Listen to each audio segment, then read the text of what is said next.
Hi, Tadhg. How are you? Just maybe talk about the Italy review. Great to get out there with a win, but I mean, was it a tough review? Honestly, not really. No. I think lads were proud of the effort they put in and some of the work rate and stuff that we talk about going into the game. So I think lads are pretty proud of the effort, to be honest with you. Okay, you've been with this team a long time. Where do you think you are? I mean, it's a team with ambitions to win championship, win World Cups. Where do you think this current version of the team is? It's hard to say.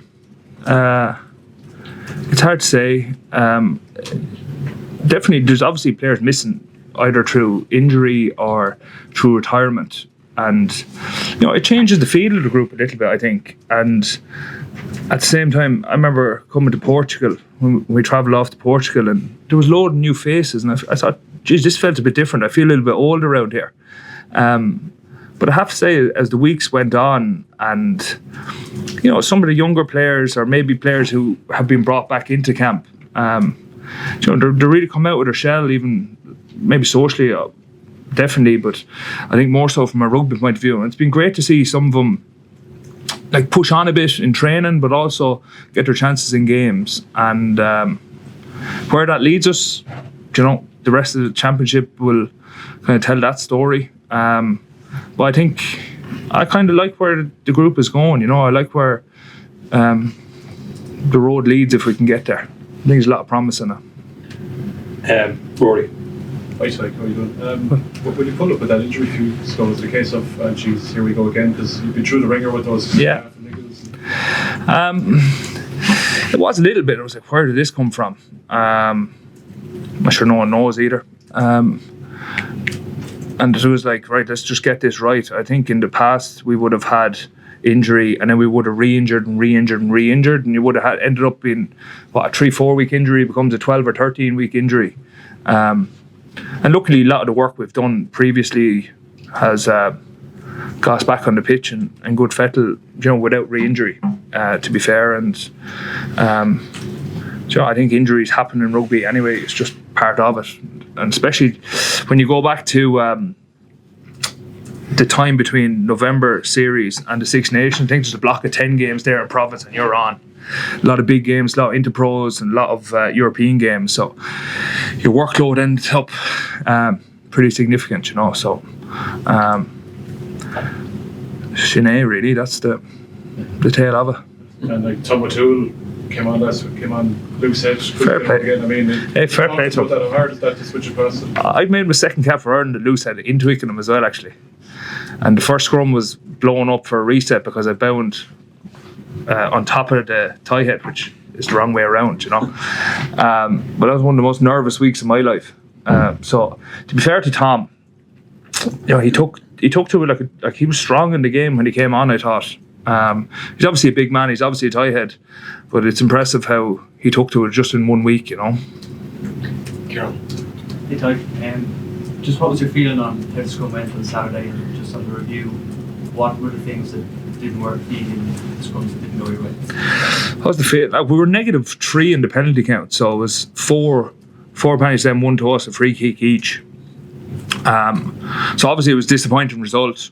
Italy do have a very good scrum, to be fair to them. We saw what they did to South Africa in November. I thought they put them under massive pressure, and that's so as we know, that's no mean feat. So obviously we were disappointed. A lot of the fixes up are kind of the simple stuff, really, like height, entry, and then there's, not to get too, like angles, etc. But they did a good job of isolating like 2-on-1s in the scrum. Brendan and David. Hi Tadhg. Tommy Freeman's talking this week about the mental strain he felt on the back of the Lions tour. Keith Wood has said everybody's jaded the year after a Lions tour. I appreciate he would have done it a long time ago. Yeah. I know you've been injured, so you haven't played a ton of games, but is that a thing, do you think, in this Irish team, given 18 of you guys toured Australia last summer, and we're into the third week in a row now, the Six Nations? Yeah, look, I don't think it's much of an excuse, to be honest with you. definitely puts strain on your body for some of the lads. I'd feel it's an extra. Some lads play 8 games on them tours, so it's a lot of strain on them. Does that have a hangover? I'm not sure. I think the Irish system would get a good pre-season, etc. Granted, it was short this year and straight into rugby. I think mentally for some players, you see, like they get on the Lions, it's nearly like their pinnacle. And next thing, how do they get up for the next game, or how do they get up for this game or that game? And everything maybe seems insignificant a year after. Or maybe they think they're better than they are. Is some of the experience I've had with people that have maybe dropped off after a Leinster that I've seen. So it could be physical, it could be mental, it could be within them either, I think, to be honest with you. David? I was going to ask you about that Twickenham game, but you mentioned already. Had you been there before, even as a punter, and can you just describe what it's like? Because it always seemed to us imposing, kind of in the old days, like big kind of building. Just what's it like as a Which game? place to go? No, the one you said.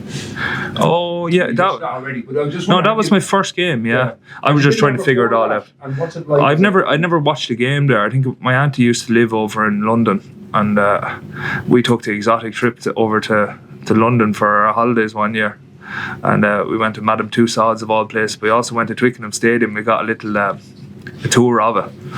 So I had pictures of Twickenham. I remember just being flabbergasted with the size of this yoke. It would have been fresh enough stadium back then, I think. Yeah, looking up in it, and yeah, it is. It's just one of those crowds, stadium, like so many of the ones are in the Six Nations, where it's England, Twickenham. It's a big game, Wales and Millennium, big game. It just has that thing about it, And the championship as well. I mean, we saw the shocks last week. I mean, every game has its own special kind of. Every game is on its own, yeah. I was just like, home advantage is such a thing. Winning on the road is such a hard thing to do in the Six Nations. And you see those kind of results all the time. And I suppose that's a big challenge ahead of us at the weekend. It's not like,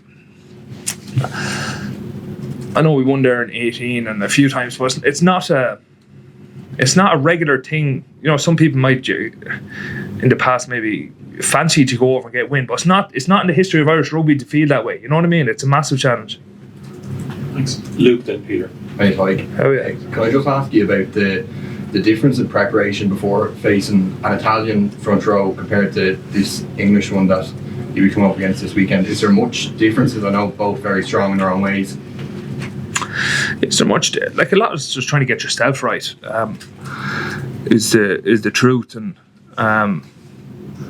you can't get someone to replicate what England do exactly either. So it's a bit of on the fly and a bit of experience in the game. But a lot of time you're trying to do what your plan is in training and try to get into the game, because there's no point training and not putting it in. You know what I mean? Or not planning, having a plan in training, or off the pitch and on the pitch in training, and then not doing it in the game. And can I just ask you about, obviously, coming off the bench at the weekend, you've earned the majority of your Irish caps starting. In terms of your own preparation, is it different? Do you struggle, watching on for, that first half, not being out there when It is a different feeling, 100%. I wouldn't say it's struggle, it's just getting your head around it, you know what I mean? In terms of your prep, when do you need to be properly warm? There's no point blowing the head gasket in the warm-up and then cooling down and being too wet. So it's just about staying just under the line the whole time and then being ready to go when you come on, There's no point peaking too early.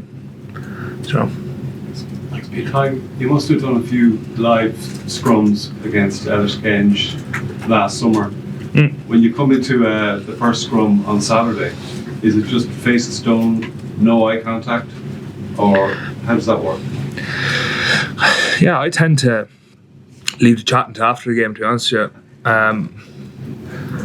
But I suppose everyone's different, really. But I think he's playing really well. He's not a fellow with a Lions hangover, I don't think. As you were saying there, he's playing well. He's scrummaging really well, to be fair to him. So, and they're scrummaging very well. I think they put Scotland under the pump a bit the weekend. And he's strong, man. He's aggressive,